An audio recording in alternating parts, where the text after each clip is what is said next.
younger cornerbacks continue to develop? They've done a good job, really from a mental standpoint, just learning this defense, and therefore, smarter football players are better football players. So they're just becoming better because they're becoming smarter, and you can tell that a lot of those guys really put in a lot of work to become better. From Jaylen Todd, Jamal to Jacoby Davis. I mean, those guys have really done a good job, off the field, and therefore they're playing a lot faster now that they're back on the field, which is fun to see.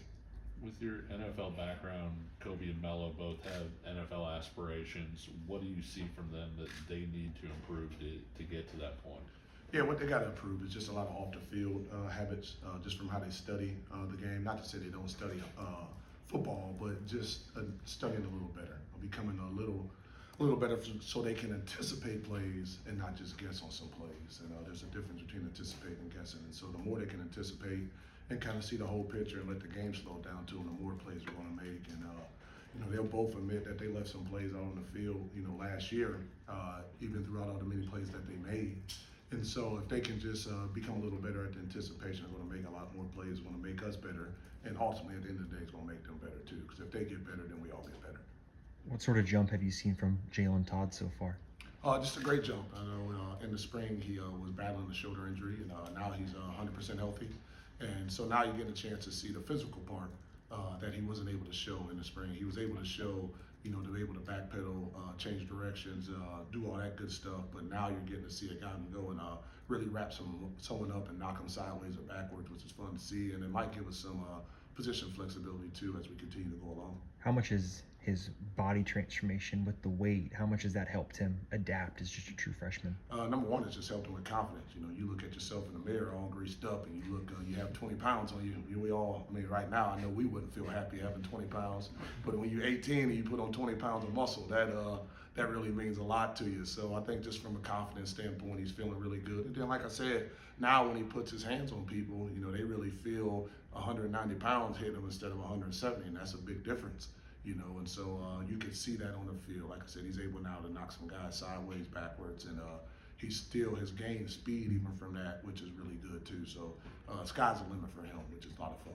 McGee's coming off being banged up previously, and then what have you seen from him in the spring and the fall? Just consistency. He's been really consistent. He had one of the best springs that we had in the secondary, and so now he's just continuing to bring that along and able to push some guys, and once again, just give us some flexibility on some things we can do on the back end. If we get into some third down packages and different things like that, you're able to move some guys around, and you can throw him on the field and feel confident that he can go and play at the level of, hopefully, that Kobe and Melo are playing also. I know it's early, but what have you seen from Austin Alexander so far? Austin Alexander got a bright future. Has a really bright future here, and if he keeps progressing, it may be sooner than later. He's really pushing some guys. He's a smart football player. He's a competitive football player, and he doesn't struggle moving around on the football field. So really, the sky's the limit, and it's really going to be up to Austin what this year really provides for him. Because he has all the skill and ability. Now it's about putting the mental part together and then letting all that take over and be a playmaker for us here. Who are some of the guys you're looking at for that nickel corner spot? Obviously, you know about Kobe, Melo, but who's kind of competing for that spot? Yeah, Kobe will be there. Queso will be there. We'll also look at, possibly Jaylen Todd playing in that spot too. So we got a couple other guys. Jacoby Davis could run in there and play a little bit. So we got some guys that we're throwing around, which is good. It's a really good problem to have. I know some teams struggle getting guys in there. I think we got a multitude of guys who can go in there and play and really play it at a high level. And that might be some guys' future to help us out there. Kobe's obviously mostly played on the outside for corner. Is that something that you talked about with him, having that flexibility to have, snaps and stuff at the funny nickel thing spot? is, I was about to call him, and it's funny, he texted me right away and said, I want to learn and play in there. And, that we've been in a meeting, he's been right on it, ready to go. And if I didn't throw him in right now, I know he'll do a good job in there. And we all know Kobe will compete with the best of them. So I'm excited if we go that direction to throw him in there at the slot corner. I know he'll do a heck of a job. And, like I said, that's just going to make us better. And at the end of the day, really boost his stock also.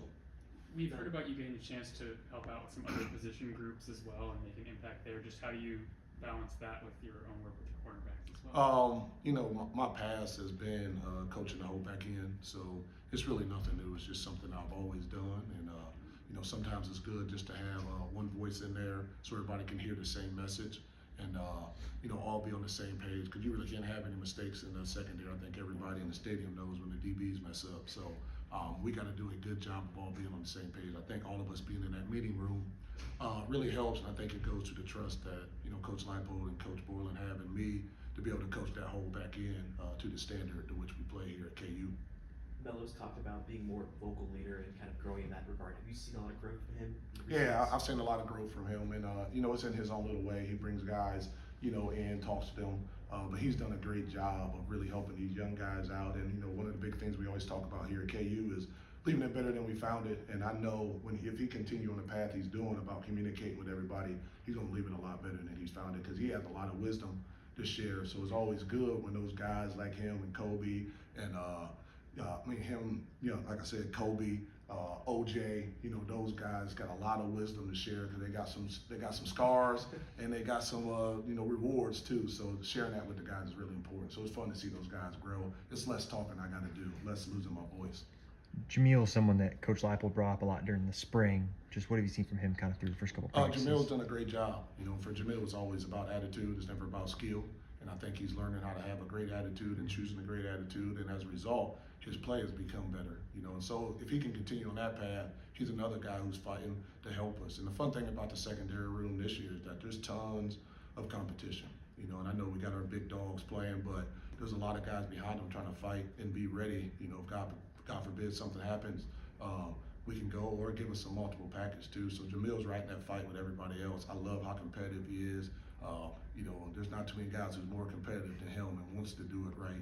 And so now for him, it's about stacking day after day in the right direction. What was the biggest reason you decided to leave the NFL to come to Lawrence? The biggest reason was just to work with Coach Leipold. I think it's what he's done throughout his career is just amazing. It kind of speaks for itself.